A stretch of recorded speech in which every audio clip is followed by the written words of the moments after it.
Sean Diddy Combs has been arrested in a Manhattan hotel this evening after a grand jury indicted the music mogul. Washington Post, just one question, did he or didn't he? What are they now trying to do with these witnesses in order to prove the sex trafficking and racketeering? Welcome to a special edition of the 25th Hour, the trial of Sean P. Diddy Combs, with your hosts, Bianca Forde and Alyse Adamson. So, Bianca, I thought that week 2 was a very significant week for testimony in the trial, but here we are in week 3, and wow is all I can say. I feel like this crop of witnesses were probably more significant than all the others, with the exception of Cassie Ventura. But what do you think? This week really painted a picture of a sinister portrait, right, of Sean P. Diddy Combs, somebody willing to go to any length to get what they want, using their force, their power, their influence, their enterprise to control those around them. It was a very, very good week for the prosecution. And of course, force and enterprise are important because they go right to the heart of the case and support the charges. And just a reminder, Combs is charged with a RICO conspiracy, 2 counts of sex trafficking, and 2 counts of basically the Mann Act, which is bringing people interstate to engage in commercial sex prostitution. And yeah, I agree with you. This testimony, or the testimony we heard from these witnesses, really support those charges. So, we heard from a former assistant, Capricorn Clark, a stylist, Deontay Nash, 2 members of law enforcement, and then, of course, another victim, victim 4, who goes by the pseudonym of Mia. So, just thinking about all these people, what was some of the testimony or some of the witnesses that you felt were the most significant or might have resonated the best with the jury? Sure. I mean, I think they were all pretty significant for different reasons. Capricorn Clark, for instance, she really corroborated the Scott Mescudi incident, aka what is his name? Kid Cudi. Cudi. Kid Cudi. I mean, I know. And listen, last week we got dragged because we said we didn't know who Diddy Dirty Money is. So go ahead and drag me again for saying Kid Cudi hasn't had a major hit in 10 years. Maybe he has. We don't have to go that far. But I will say he's been, he's now in a court of law, right? We know his real name, and that's standing out to me more than Kid Cudi. So, but in any event, I think that Capricorn Clark, the testimony about how Sean Combs came to her house with a gun and said, "We are going to kill that N-word." I mean, that nothing says operating like a thug and a mobster more than that, right? Mia's testimony, for instance, was extremely powerful. The testimony that she was essentially raped sporadically on a whim. And she couldn't say no to him because she couldn't say no to him about a sandwich. I mean, that really stood out to me, right? And then even the testimony about human resources and human resources not being there to protect her, but to punish people according to what Diddy desired. That right there, if there's use of an enterprise, it's definitely in that testimony. And I will say, I think everyone will agree, most folks will agree, that this is a different type of RICO, right? There are certain things about this case that are very different from a typical RICO, right? There's no scheme, for instance, when you think about the R. Kelly case, which we talked about a little bit, that scheme, that very consistent way that they approached young women to lure them into R. Kelly's bed. When we think about the Varsity Blues scandal, right, that scheme that included parents and administrators and consultants to get students around the country into Ivy League schools, right, that was a very significant and consistent scheme. Even the Trump case, right, the Trump Georgia case, 19 charges, 50 plus 91 charges, right, and 19 or so defendants. That is a scheme, and that's not here. But what's also significant is the word scheme is nowhere in the statute, right? So I think we're at this point where it really is starting to smell like RICO definitely a lot more than it did last week. What about you? Yeah, no, you're right, because they don't need a scheme. What they need is a unified purpose. That's the language they use. The RICO, the corrupt enterprise, needs to have a unified purpose. And here, the unified purpose, the government alleges, is to protect Sean Combs' reputation, continue to build his enterprise, and of course, secure women for sex trafficking and to facilitate these freak offs. Sure. And I agree with you. I think we're hearing more about that because this is what these folks are saying that they were doing. They were working at the direction of Combs to facilitate all of those things. You know, they wanted to conceal his crimes against Cassie, to continue his reputation as a businessman, as the Diddy we know, but not as the abuser. We heard that from Mia, who said that she would often visit Cassie in hotel rooms when she was, you know, healing from injuries. There were several witnesses who said that they would bring her food because her injuries were just too bad to be covered with makeup. Yeah, in terms of significant testimony, I mean, there was a lot that went on, right? Capricorn Clark gave the other side, as you said, of the story, of Kid Cudi's story. And that, first of all, why was any of that necessary? Why did Combs feel the need to kidnap Clark from her apartment to bring her to Cudi's house? Because she said he came in with a gun and forced her. And I can't wrap my mind around why he would do that other than just to exert power and control over her. And it's a terrifying story because, I mean, she thought that she was about to witness a murder. There was more color to the story because apparently their actions were disrupted by the police. Cudi had said he called the police and they arrived at the scene. And I guess Combs was leaving in his car. And it just, I don't know. It's going to leave an impression with the jury, to your point, that this was more than just a jealous and abusive boyfriend. Capricorn Clark also kind of made clear during cross that she and Cassie Ventura had a fraught relationship. Yeah. You know, this wasn't someone who was very close to Cassie like Deontay Nash was and currently is. I mean, he testified that he had spoken to Cassie this week after the birth of her third child. I think he even was the one that delivered the news to the courtroom that she had her baby. Or Mia, who testified that she was very close with Cassie. You know, she told that story about the two of them sneaking out to that infamous Prince party where Combs tracked them down and then beat Cassie in public, so much so that Prince's security needed to pull him off. But Capricorn Clark did not have that same type of relationship. I think it came out in cross that she might have blamed Cassie for ultimately being fired. And I think that might even be helpful to the prosecution because the defense tries to bring out bias in their witnesses, like the witness is telling this story because they have some kind of hidden motive. And with Capricorn Clark, I don't think she had a motive to support Cassie. Now, there was other motivations that were drawn out in that cross, but, you know, just being friendly to Cassie or wanting to bolster Cassie's account was not one of them. Yeah, I completely agree. She did not come across as one of the friendlier witnesses of Cassie. She seemed to still have a lot of affection for Sean P. Diddy Combs. There was testimony that she attempted to go back to work for him, but at the same time, there was testimony about her feeling as though she'd been blacklisted, which is another example of, you know, his power and exertion of power and industry power. I believe, was it Capricorn Clark or Mia? I think it was Mia who had the prior relationship with Suge Knight, correct? Yeah, I'm actually not sure about that. I think it was Mia. Was it Mia? To your point about he's more than just a jealous boyfriend, that was another example of him being more than just a jealous boyfriend because apparently at the inception of, it might have been Capricorn Clark, I'm gonna have to check my notes, but one of them, right?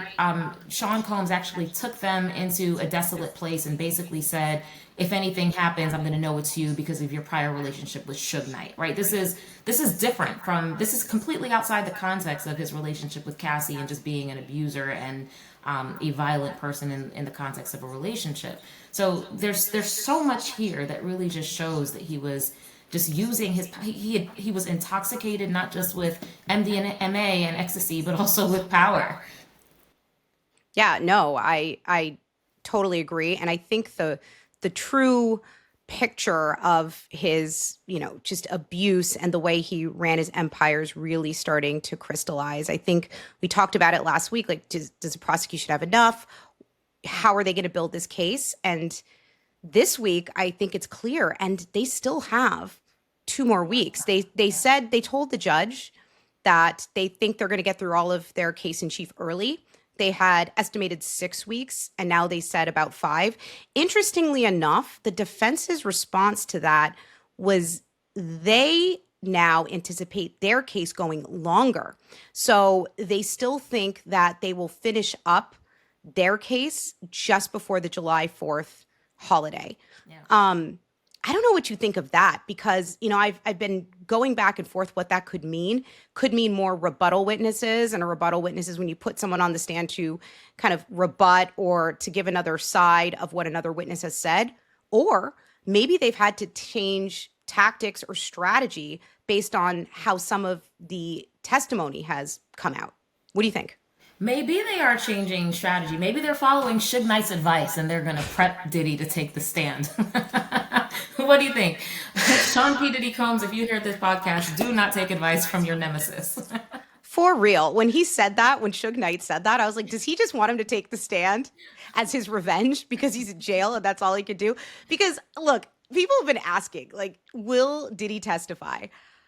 It is the defendant's complete right to exercise their fifth and not testify, but it is also their right to get up on the stand. And there are some people that really need their side of the story heard. Usually, now, I'm a defense attorney now, right? You counsel your clients not to take the stand, because while you can tell your side of the story, the government has the opportunity to jump on up and to cross-examine you. And I guarantee you that there's 6 prosecutors from SDNY. They are waiting for Diddy to get up on that stand. Like, that would be the gift of all gifts. But I gotta tell you, Alyse, if we find out that Diddy's taking the stand, I will be back in New York. I will be on the line at 3 a.m. No one will cut me. I will be in the courtroom. Girl, I said the same thing. Highly doubt that he will take the stands. I said the same thing. Would be brutal.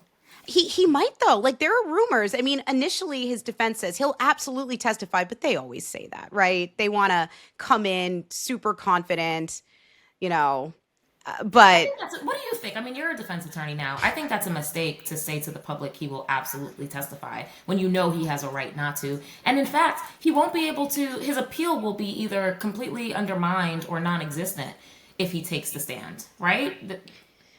I mean, there's other possible appealable issues in this case, but I agree with you. It's legally fraught, right? It's a gamble. And a lot of times defendants take the stand when they're forced to take the stand. You remember when we were prosecuting, when we were talking to our supervisors and we were talking about what evidence to put on, they'd say, don't put that evidence on. Force the defendant to testify. So for instance, in self-defense. But this ain't that. Exactly. But I think the defense is doing an efficient job.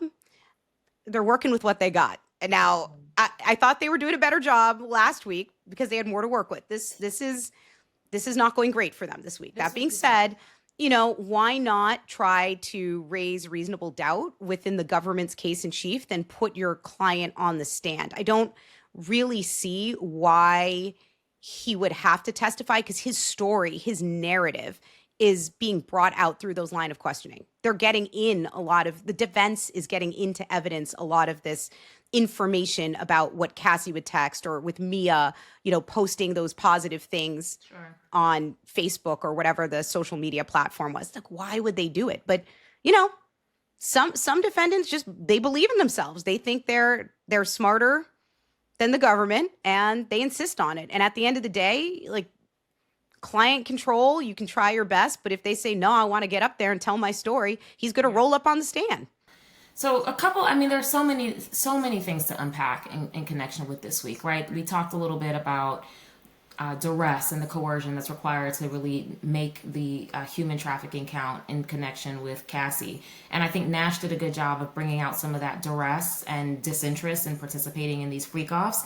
There was testimony about Cassie having to leave her birthday party, or there was a request that she leave a premiere in South Africa to participate in a freak-off. Obviously, those are moments where you can see no one wants to do that, right?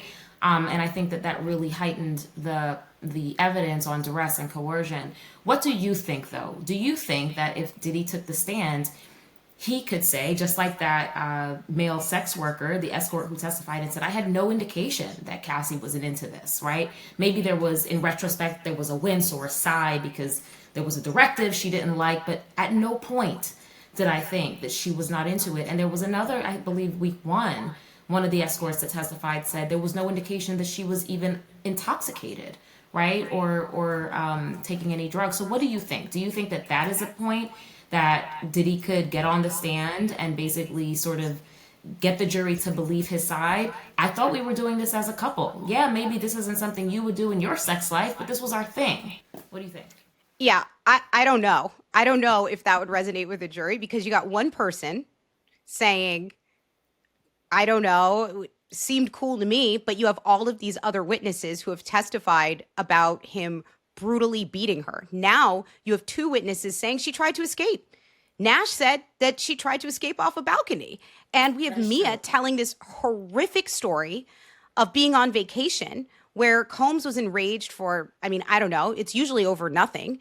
And she and Cassie fled on paddle boards and paddled out into the middle of the ocean and only came back when a storm moved in. And they were like, you know, am I going to be taken out by the storm, or do I have a better chance of survival paddling back to shore where Combs is? And I mean, when you really think about that, they were considering staying out in the ocean during a storm because the alternative, going back to Combs, was so scary. So I don't, when you balance testimony like that against self-serving testimony from Combs saying, oh, I had no indication she wasn't into it, I don't know if that's credible. I mean, well, I don't know, because that testimony with respect to getting out into the water, going out into the water to escape Combs, was not linked to a freak off. It's correct? The totality of the circumstances. I agree with you, but I think the 2016 hotel video, because Cassie testified that was taken because she was attempting to escape a freak off before it ended, right? I think that right there, how do you get over that, Mr. Combs? I think it's all of it. I mean, first of all, he could say the freak off was already done and she was leaving. Because no, his version of that, of the 2016 tape, is that Cassie had taken his phone because she was jealous and he was chasing after her to retrieve his phone. So what he would say is that had nothing to do with a freak off. Cassie was jealous. She took my property and I was chasing her down to get my property. But again, I just think all of it, when you take it all together, she was not a woman who was operating under her own free will. Yeah. Like, because that's how the defense opened. They said something like she was strong. She was an adult woman making her own choices. But, you know, contrast that with Mia, who said, you know, she couldn't even say no to a sandwich or something like that. I mean, you really want to believe that Cassie could say no to those freak-offs, given what we know the consequences would be: physical violence, career blacklisting, and just plain blackmail? Yeah. And now we have another witness corroborating that Combs would use blackmail as a tool to control them, because Mia said Combs took her phone and sent compromising photos to his phone and said something like, now, if you got something on me, I got something on you. And I'm going to say, from what I heard, I was not in the courtroom, so this is all based upon reports, but Mia was probably, after Cassie, the most credible witness, because she was very clear in her story. There were signs as she was testifying about just how uncomfortable she was. It was almost like she was reliving the moments. She was crying. One report said she was almost shrinking into herself. Can you imagine how that resonated with a jury? Absolutely. Yeah. I you know, some of the artist sketches that we saw, she was sort of bent over. You could see the part of her head. I think I read something that said the part was almost an extension of her face. That's how far down she was sort of slumped, which raises a question. I don't know if you came across this, but there was a video that the defense sought to admit into evidence to sort of show Mia's demeanor and to say this is all an act. This isn't how she really is. And the judge precluded it from evidence. And the question was, you know, there was an article that basically said the judge said, take these 5 minutes and get your story together about why this video is only coming up now. What do you think? Why do you think the defense did not present that to the prosecution earlier in discovery?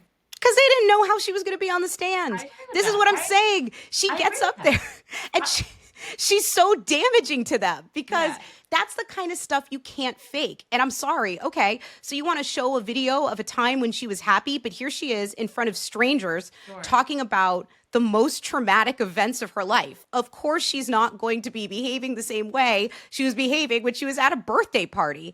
And that's kind of like, I think those are some of the tactical errors the defense is making because they keep being like, oh, well, she wrote this nice Instagram post or Facebook post one time. And it's like, okay, but that doesn't mean that Combs didn't assault her.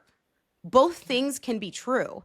And when the defense went to cross her on her relationship with Combs, it was like, okay, well, if he has sexually assaulted you so many times, why did you stay? And her response was something like, well, you should probably ask my therapist that or a psychologist. And that's why they had the expert testify last week to describe the pattern of abuse and why battered women stay in relationships. And even though Mia was not in a relationship with Combs, I think it was very similar, a very similar mindset. She testified that the highs were very high and the lows were very low.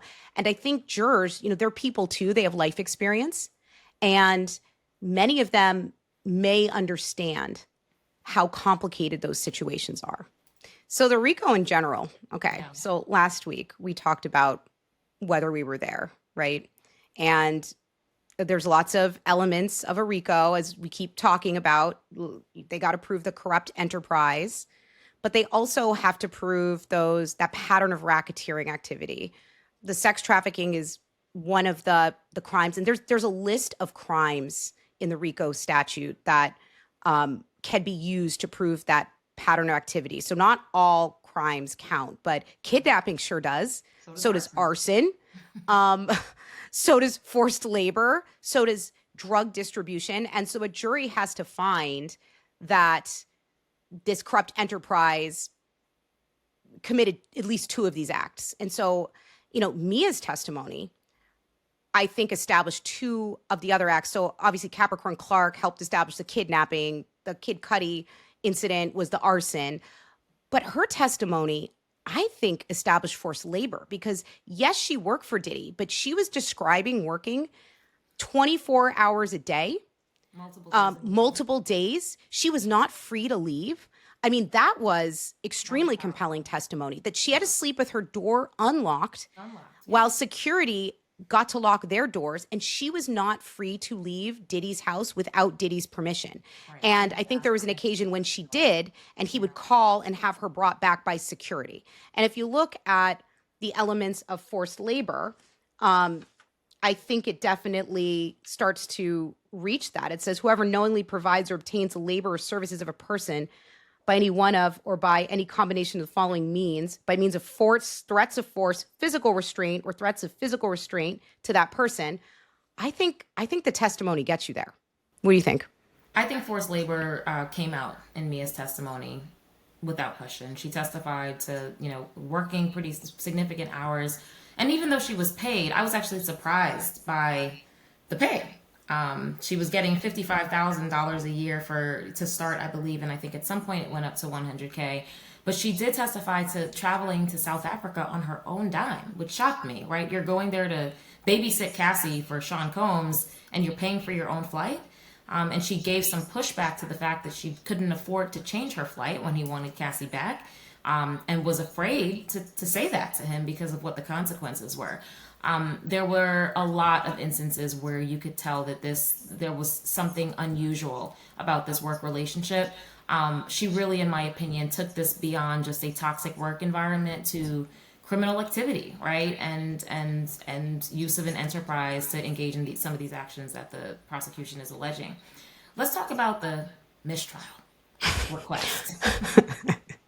A very drastic remedy that the court found to be unjustified. Tell everyone what led to that, Alyse.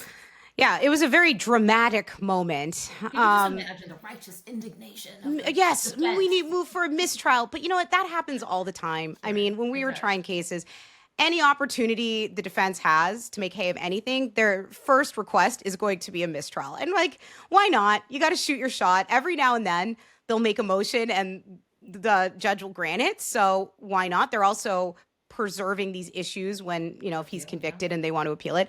But essentially they had an LAPD fire investigator testifying about the Kid Cudi car fire, right? That it was purposefully set, and they were getting into whether or not they had, done forensic testing or, done any forensic processing of the car to figure out who did it. And they said, what about the fingerprints? And there was a fingerprint card related to this investigation that was somehow destroyed. And the government elicited testimony from this investigator that said something like, yeah, it was very unusual that this card would be destroyed during an ongoing investigation. So the defense jumps up. They want to move for a mistrial. And the argument is that it's leaving the misimpression with the jury that Combs somehow was involved with destroying evidence.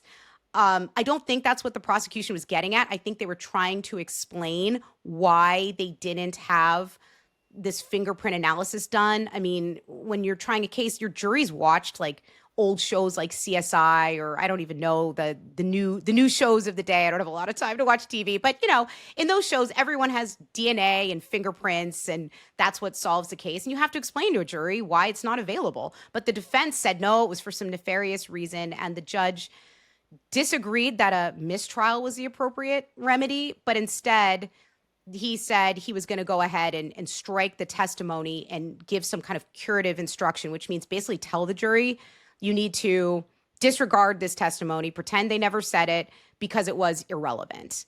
I think the judge came out correct in that ruling, but I don't know what you think. And what do you think the jury is going to think? Yeah. They've been told that they can't consider it, but it's like a tube of toothpaste, right? You can't squeeze it. You can't get it back in the tube once it's been squeezed out. And ring the bell. I think that, and this isn't just for the Sean Combs trial. I think as a general matter, a jury instruction to disregard something you've already heard is sort of a professional myth.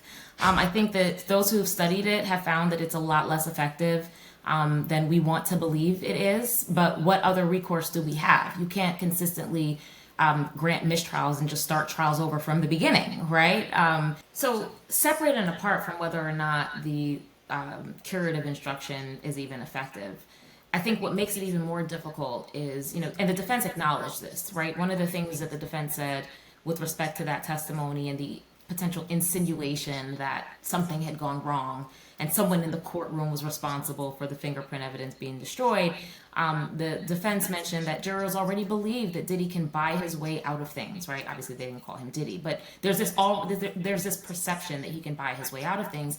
And even subsequent to this, when Mia testified, there was some testimony about police encounters and why she didn't report things.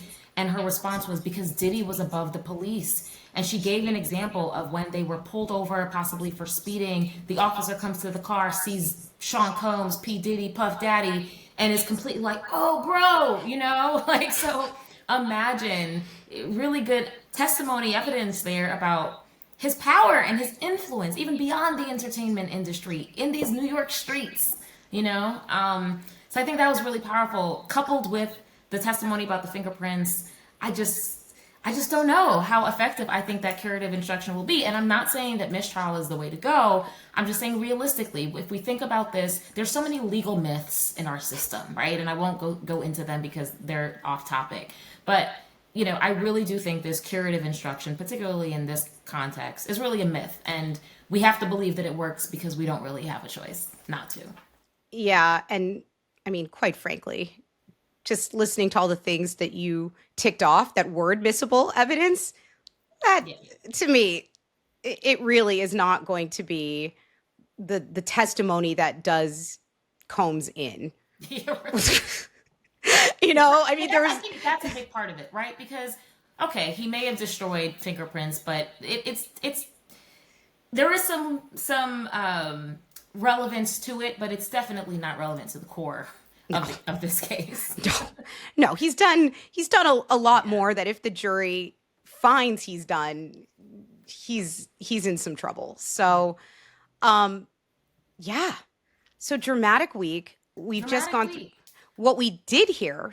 But my question to you now is, what do you think the prosecution needs to do to finish connecting the dots and just bring this thing over the finish line. Sure. Well, we have one more victim to hear from, right? The one who it has been referred to as Jane.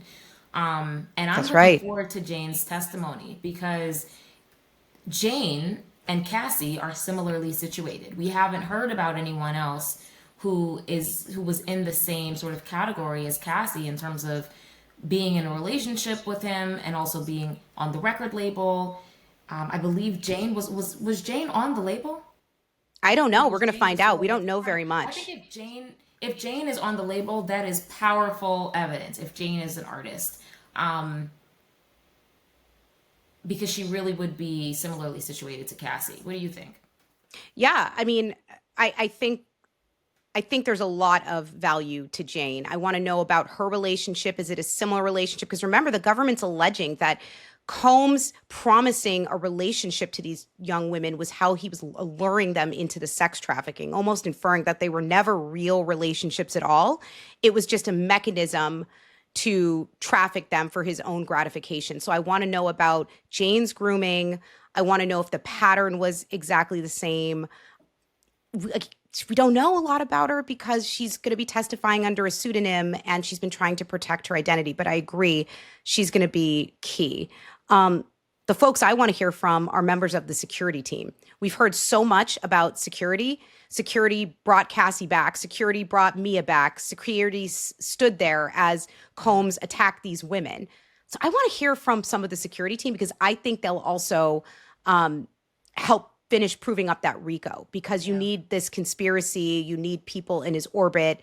It's not just these low-level associates who were strong-armed and blackmailed into doing this work. I want to hear more about the people who were willingly complicit. I mean, it may not make a legal significance at this point, a difference with what we've heard, but I do think it will be helpful to hear from these higher-level folks in his orbit who is doing his dirty work and perhaps not being abused the way some of these other folks were.